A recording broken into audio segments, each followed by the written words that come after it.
रऊफ भाई, आपका क्या एनालिसिस है? जैसे मदर अब्बास साहब ने कहा कि एटीट्यूड प्रॉब्लम है, आपके नज़दीक क्या सिर्फ ये एटीट्यूड प्रॉब्लम है? हालांकि जहाँ पे उन्होंने झुकना होता है, अब आप जहांगीर तरीन के इशू पे देखें वहाँ वो कैसे झुकते हैं, तो एटीट्यूड प्रॉब्लम क्या है? आप ज़रा हम समझाएं कि क्या और क्या वजह हो सकती है, या एटीट्यूड प्रॉब्लम ही है? आपने झुकने वाली बात बड़ी अच्छी की। उन्होंने आपने अभी मैं चले वहाँ से शुरू कर लेते। सिर्फ जहांगीर तरीन के मसले पे नहीं झुके, ये आपको याद होगा चौधरी परवेज अली साहब के मशरे पे भी झुके हुए हैं, जिनको पंजाब का सबसे बड़ा डाकू कहते थे। फिर उन्होंने डाकू के घर भी जाते थे, फिर उनको फ़ोन कॉल्स भी करते हैं। जहाँ पे इक़्तिदार ख़तरे में पड़ते तो खान साहब एक मिनट नहीं लगाते झुकने में। आपको याद हो खुरम लगारी, मैंने भी कभी नाम नहीं सुना था कि मुजफ्फरगढ़ से एमपीए थे, वो खड़े हो गए थे। उन्होंने 2-4 टीवी शोज़ में उन्होंने बुज़दार साहब की गवर्नेंस और करप्शन पे बातें की, तो उनको वज़ीर आज़म साहब ने प्राइम मिनिस्टर हाउस बुला के उनके साथ मुलाकात थी, चाय पानी पिया था। सो खान साहब ने जहाँ झुकना हो, तो बड़ी लंबी मैं इसकी मिसालें दे सकता हूँ। उनके साथ झुक भी जाते हैं, अपने उनके साथ अपोनेंट्स के साथ बैठ भी जाते हैं। लेकिन जो बात आपने अभी उन्होंने मज़र साहब ने किया या आपने किया, दोनों चीज़ें हैं कि उनमें एक आपका ऐसा एटीट्यूड प्रॉब्लम भी है, रूडनेस भी है, और एक एरोगेंस हमें नज़र आती है, जो कि एक आपको पॉलिटिकल प्राइम मिनिस्टर में ऐसी चीज़ें नहीं होनी चाहिए। आपको हम्बल होना चाहिए। अल्लाह ने आपको सबसे बड़ा ओहदा दे दिया, आपने अपने दुश्मनों को, आपके पॉलिटिकल एनिमीज़ को आपने बीट कर दिया है। आप जरा तस्वुर करें, यहाँ पे कामरान भाई आज यहाँ पे यूसुफ रज़ा गिलानी होते, बेनज़ीर भुट्टो होती, नवाज शरीफ होते, राजा परवेज़ अशरफ होते, या शायद खकान अब्बासी होते, और वो आज इजलास में शरीक ना होते बीइंग द प्राइम मिनिस्टर्स, तो आज इमरान खान साहब अपोजिशन में बैठे होते, इनकी क्या गुफ्तगू वाविला बच रही होती एटीट्यूड होना था कि इस मुल्क की सॉवरेनिटी खतरे में है और आप आए नहीं। हाँ जी, बिल्कुल आप सही कह रहे हैं सर।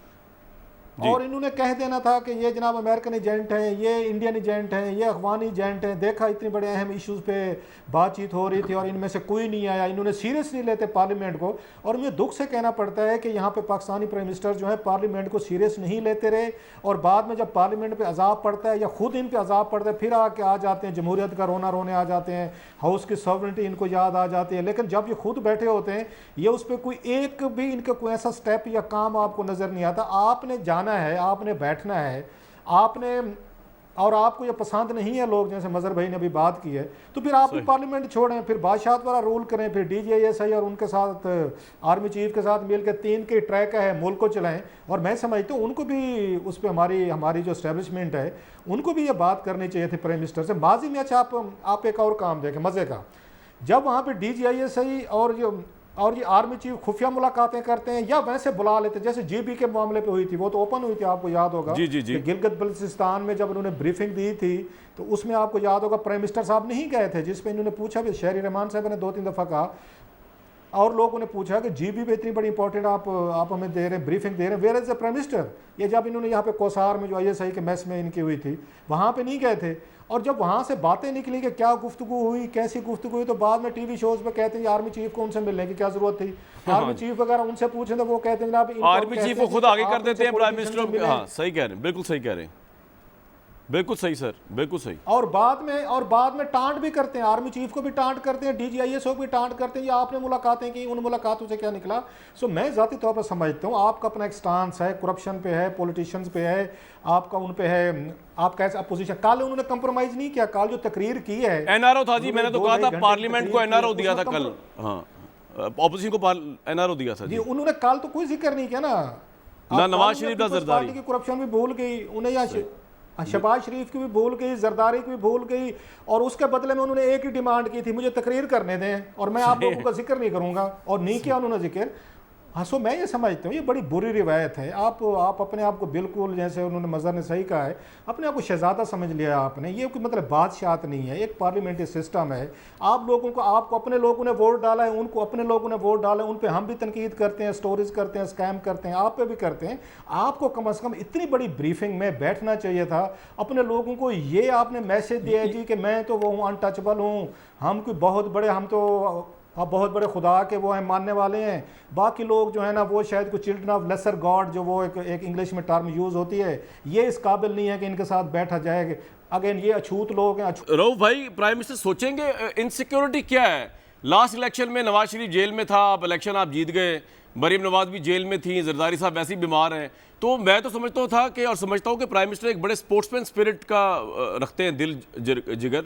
उनको इस चीज़ की क्या इनसिक्योरिटी है कि ये लोग पॉलिटिक्स में ना रहे? अगर ये होंगे नहीं तो फिर तो मैं स्वीप ही करूँगा, 1 विकेट मैच जिसे कहते हैं। क्या इशू की प्रॉब्लम क्या है आपके नज़दीक?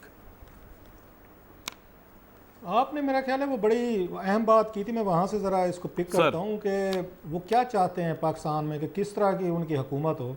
आपने सऊदी मॉडल की बात की, वो साथ में चाइनीज़ मॉडल भी उनको पसंद है, 2 मॉडल ज़्यादा पसंद हैं। हाँ जी। ये बाकी के तो रेफरेंसेस देते रहते हैं ना कि फ़लाँ फ़लाँ, उन्हें असल में उनके उनके जो अंदर है वो 2 मॉडल्स हैं। वो एक उसका डिक्टेटरशिप वाला मॉडल है, जैसे सऊदी मॉडल है कि शहज़ादा है, क्राउन प्रिंस है, किसी को जरूरत ही नहीं होती कि उनको क्वेश्चन कर सके, सवाल कर सके। लेकिन फिर मैं उनसे पूछना चाहता हूँ, अगर आपको सऊदी मॉडल पसंद है जहाँ पे जरूरत ही नहीं होती किसी को सवाल करने की, जो चाहें वो उसके तहत सजाएँ दें, तो जनाब वहाँ पे उन्होंने जो आप फिर सऊदी अरेबिया के सिस्टम के ज़रिए ऊपर है ना, फिर आपको जरूरत होती है वहाँ पे कि आप उस पर आके क्राउन प्रिंस पे आप उस पर तनकीद करके दिखाएं, या तनकीद करने वालों का क्या हाल होता है। अब शहजादा बिन वलीद, ये तलाल जो थे, तो क्राउन कितने प्रिंस तो शहजादों हमारे को प्राइम हाथ मिनिस्टर ही उठा के होंगे ना जेल में यार डाल इस दिया था। सिस्टम में। आप भी बहुत ही नहीं, सादा है यार रऊफ भाई, मैं वो और क्राउन कह रहा प्रिंस हूं तो फिर सर, वो होंगे। हाँ जी। कि अगर हाँ जी।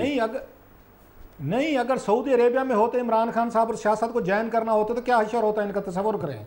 अगर चाइना में वो खड़े होते और चाइनीज़ की वहाँ पे रूलिंग पार्टी पे इसी तरह तकरीरें करते जैसे नवाज शरीफ या बेनजीर भुट्टो पे या जरदारी पे करते थे, इजाज़त ही नहीं है चाइना में वहाँ पे आके पोलिट ब्यूरो पे या किसी पे नहीं, अगर इन्होंने नीचे से ऊपर ही आना था ना, सिस्टम के जरिए आते ना, चाइनीज सिस्टम के जरिए या सऊदीज के जरिए।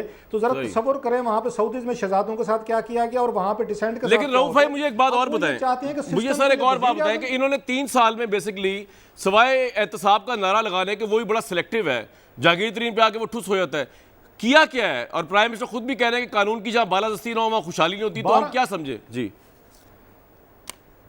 आपको उन्होंने उस्मान बुजदार दिया, अभी तक आप उनसे खुश नहीं है, मतलब ये तो ना शुक्री वाली बात है। उन्होंने 3 सालों में आपको ये मैं भूल गया, उन्होंने आपको हाँ भूल गए थे आप। उन्होंने 12 से ज़्यादा उन्होंने आपको स्कैंडल दिए, कौन सा ऐसा है और कौन सा वजीर जो है उनका उसमें स्कैंडल में इन्वॉल्व नहीं है। उन्होंने जो गुफ्तगू में वो ये माजी में करते थे पोजीशन में, उसके टोटल उलट आके उन्होंने चीज़ें की हैं यहाँ पे। सो इमरान खान साहब की ये 3 साल हैं, बड़ा दुख होता है सम टाइम, ज़्यादा उनका टाक का दौर रहा है, कोई आपको सब्सटेंशियल चीज़ें जो हैं उनको नज़र नहीं है। बड़े बड़े बिग सेठों को उन्होंने, इसमें कोई शक नहीं है, 2000 बिलियन रुपीज़ उन्होंने आपके सामने सेठों को दिए, एक्सपोर्टर्स को दिए और लोगों को दिए। अच्छा, फिर हमें यह भी कहा जाता है कि आप लोग टैक्स नहीं देते।